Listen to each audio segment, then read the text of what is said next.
fruitivo que se dá em sua interioridade. Diante disso, dessa demarcação, né, dessa visão geral sobre a mística, é que nós situamos a obra de João da Cruz, A Subida do Monte Carmelo. Em A Subida do Monte Carmelo, João da Cruz delineia um itinerário de transformação interior que conduz à união com o divino.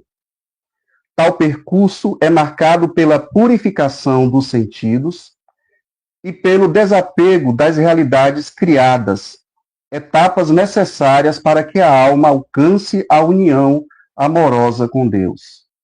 A alma deve libertar-se não apenas das percepções sensíveis, mas também das experiências espirituais às quais se apega, pois esses apegos acarretam diversos prejuízos, tais como o enfraquecimento da fé, o impedimento da elevação espiritual, a dificuldade da verdadeira resignação e a fixação no que é inferior ao secundário.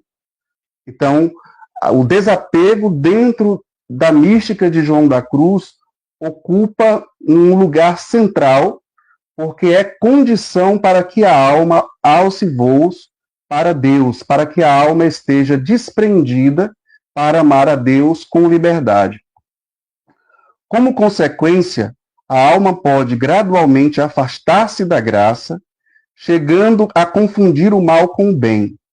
Não somente isso, pode incorrer em uma escolha inferior em detrimento do verdadeiro bem, Deus.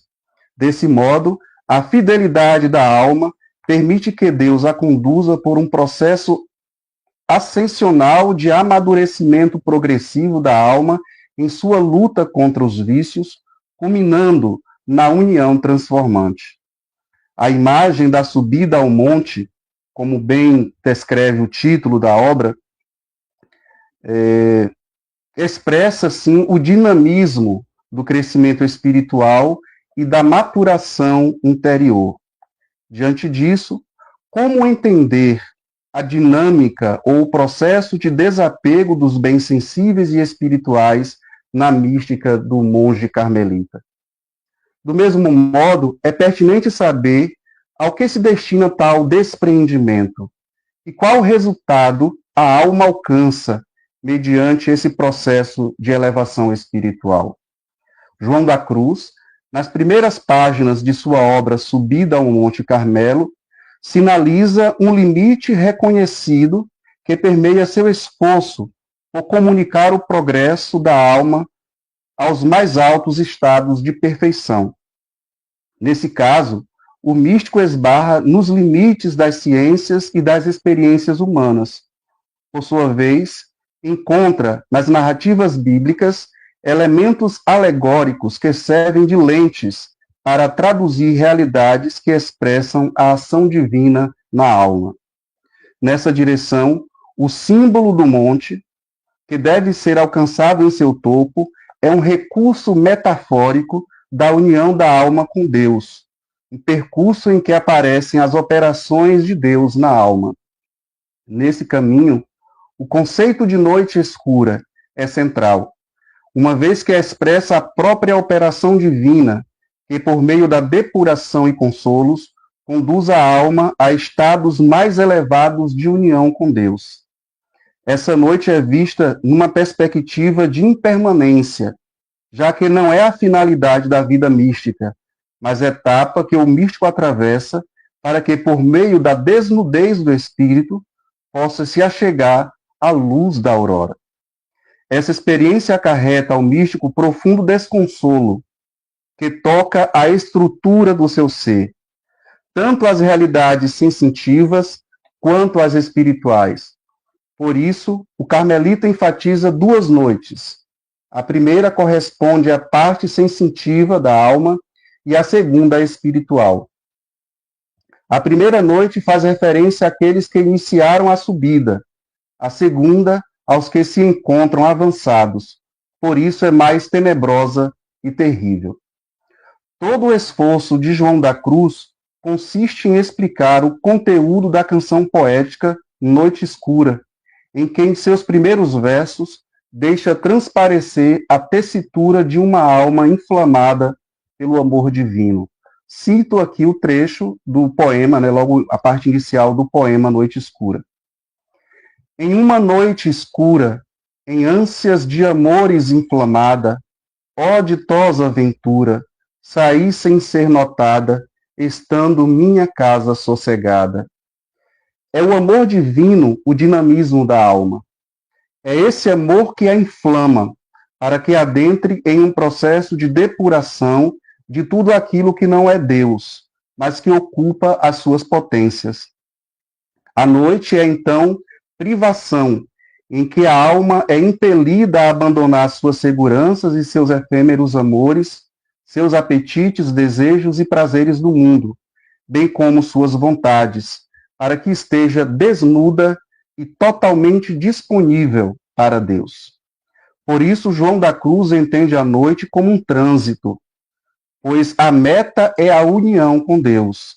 A noite é, segundo o místico espanhol, a abnegação do deleite que determina o desejo de todas as coisas, já que na noite e com a privação da luz não se pode dispor da capacidade visual. Desse modo, a alma, tendo seus apegos mortificados, deixa de se alimentar de todos os prazeres aos quais antes estava acostumada, passando a encontrar-se às escuras e esvaziada. Isso implica em dores e desamparo, pois não tendo mais apoio nos bens sensíveis, encontra-se na solidão do nada possuir. João da Cruz identifica na alma uma inclinação e um apego aos bens criados. Isso implica que quanto mais for esse apego, a alma incorre no grave erro de igualar-se a esses bens, tornando-se semelhante ao criado. Isso, na visão do místico, é uma espécie de idolatria, por lançar-se ao criado um amor que é devido a Deus. Nesse caso, a alma dispõe de sua vocação à grandeza e se compraz na baixeza das criaturas. Essa compreensão não define as criaturas como más. João da Cruz ele não entende o mundo criado como uma realidade má, mas como bens inferiores que não podem realizar a alma, uma vez que a existência do criado não pode ser comparada a Deus. A centralidade desse ensino consiste em entrever o direcionamento que a alma assume para si. Se há uma inclinação à formosura da criação em detrimento do divino, torna-se, diz João da Cruz, sumamente feia diante de Deus. E, portanto, essa alma feia não pode transformar-se na formosura que é Deus, porque a fealdade não pode possuir nem tocar a formosura. A alma que põe seu coração nos bens do mundo é sumamente má diante de Deus. Aqui eu preciso destacar que essa afirmação de João da Cruz, de que a alma é sumamente má diante de Deus, não diz respeito à alma em si, não diz respeito à essência, à substância da alma, mas diz respeito a uma espécie de deformação à medida que essa alma se distanciou do divino e se apegou às criaturas, lançando nas criaturas o amor que seria devido a Deus. Essa condição não diz respeito à essencialidade, mas a uma deformação que a alma adquire devido ao distanciamento de Deus. Isso porque, diz João da Cruz, o amor torna iguais e semelhantes quem ama a coisa amada.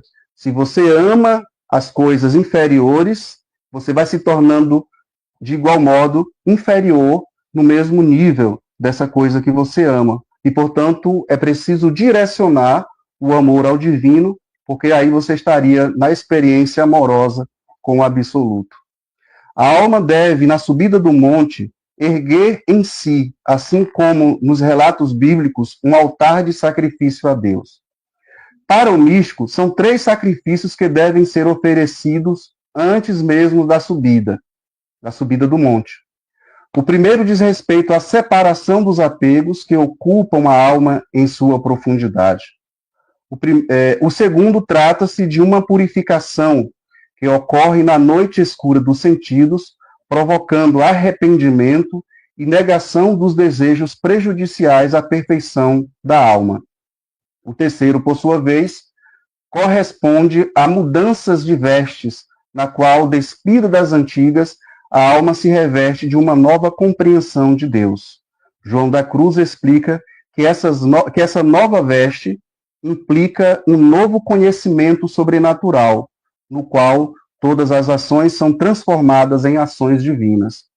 A alma encontra-se na ilusão quando se alimenta, tal como um cão que recolhe as migalhas caídas da mesa, isto é, das coisas criadas, que não podem realizá-las nem satisfazê-las. Por isso, diz o místico espanhol, cansa-se e fadiga-se a alma que quer saciar-se dos seus desejos, porque é como um homem faminto que abre a boca para se fartar-se de vento, em vez de nutrir-se, definha ainda mais, pois este não é o seu verdadeiro alimento. O místico carmelita assegura a necessidade ontológica da alma em relação ao seu Criador, pois quando esta se volta ao contingente e ao criado, definha por falta do verdadeiro alimento.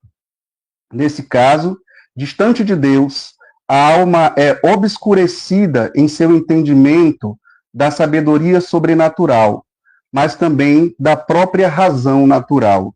Veja que aqui João da Cruz, ele não só fala da dimensão de um conhecimento a partir de uma experiência unitiva, né? Mas da própria razão natural, ele entende que é obscurecida, a própria razão natural, ela é obscurecida quando há um afastamento do divino. Deve-se, portanto, empreender a mortificação e apaziguar as paixões naturais, a concupiscência da carne, dos olhos e a soberba da vida. Sobre isto, o místico carmelita, de forma poética, afirma. Aqui é um poema de João da Cruz. Para chegar a saborear tudo, não queira ter gosto em coisa alguma. Para chegar a possuir tudo, não queira possuir coisa alguma. Para chegar a ser tudo, não queira ser coisa alguma. Para chegar a saber tudo, não queira saber coisa alguma. Para chegares ao que não gosta, deves ir por onde não gostas. Para chegares ao que não sabe, deves ir por onde não sabes. Para vires ao que não possuis, deves ir por onde não possuis. Para chegar ao que não és, deve ir por onde não és. Esse poema possui 2 aspectos fundamentais, no sentido do desapego e da desnudez do espírito. O primeiro trata de caráter aparentemente negativo, pois o perder, muitas vezes, é assumido numa perspectiva de débito. No poema em análise, sua função tem força apenas de despojamento, não apenas de despojamento, mas é condição para o segundo aspecto, que se desvela como uma realidade mais elevada. A insistência afirmativa, não queira, implica numa vontade subjugada ou assimilada por uma vontade maior, a divina. Em seguida, o deves ir é um imperativo em que a alma se encontra envolvida e obstinada em avançar em seu estado de perfeição. Há nesse poema a desnudez necessária para que a alma espiritual, uma vez que sua cobiça, seus apegos, seus apetites estão dominados pela humildade, e desse modo há um descanso das coisas que são passageiras, e por isso, estando em sua casa sossegada. Para João da Cruz, o desapego é necessário no caminho espiritual, por 2 motivos. A consolidação da fé, que está acima de qualquer sensação e desejo, e o amor direcionado para Deus. Nesses casos, quanto mais a alma se extravia para o apego às coisas, mais se enfraquece em sua vontade para Deus.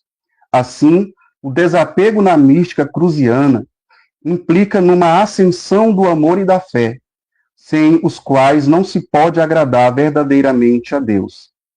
Esse esvaziamento deve ser radical, no sentido de que os mínimos apegos podem ser empecilhos para a perfeição, sobretudo quando há um acúmulo das pequenas imperfeições que, de todo modo, são danosos à alma.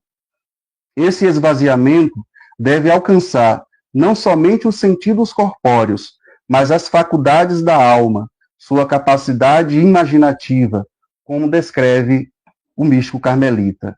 Cito: como, por exemplo, imaginar Cristo crucificado, ou amarrado a uma coluna, ou em outro ato de sua vontade, ou a Deus sentado no trono, em grande majestade, ou conceber a imagem, a glória como luz formosíssima, etc.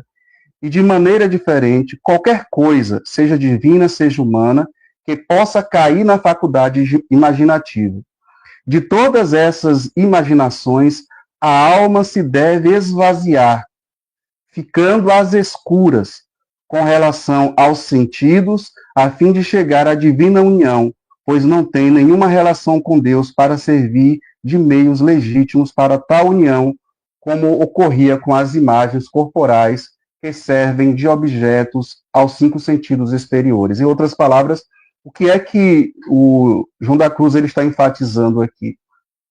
Que nesse processo de esvaziamento, nesse processo de despojamento, o ser humano ele precisa se dispor até mesmo das imagens espirituais que ele traz na sua mente, na sua imaginação. Por quê? Porque as imagens que são elaboradas no âmbito da nossa imaginação ainda não é Deus. Elas não podem ser confundidas com o divino. Então, muitas vezes, nós nos apegamos às nossas imaginações, às nossas formulações, e entendemos essas formulações como se elas fossem o próprio Deus. E isso, para João da Cruz, é um empecilho. Por quê? Porque nós corremos o risco de nos esbarrarmos nessas imagens mentais e ficarmos apenas no deleite dessas imagens. Mesmo que sejam imagens espirituais, essas imagens devem passar por um processo de esvaziamento, devem passar por um processo de desnudez. Então, a noite escura, ela também retira da alma a sua capacidade imaginativa de formular imagens e confundir essas imagens como se elas fossem o próprio Deus. É legítimo pensar que, para João da Cruz, nada do que a palavra humana expresse, nada de criado e imaginado pode ser comparado ao ser divino, que não pode ser